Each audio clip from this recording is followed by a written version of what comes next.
à u hi nau te khuma alo in zip na na ano min hong a chuak thei to se ding thei bok si la amel kan la lok khamo het lam ron hoi ro alo in zip na na hei te a har ve khep khep boka kan hong don o kan ron hong tre thla kan la lokang o me la lian ra me atang ani alo in hei alo in zip nan de ya hei hian chon so achunga so oma hei hei ama choi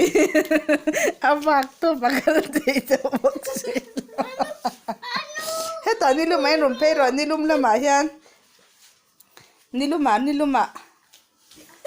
hei te le han nui te le hei in mu thei em a chuak thei to si lai ting kan tiang ano min hong alo in zip dei box se dam doina kan han try to mi doctor te dan lo phel theiang hei amai na lo in zip nan box ya ai zip nan to sa ading thei to box si lo a chuak thei lo hei atang a kun top ale twal mai toi sang rap mai hei harmana ni hi hei kal pep mai le kan han hon to nge ani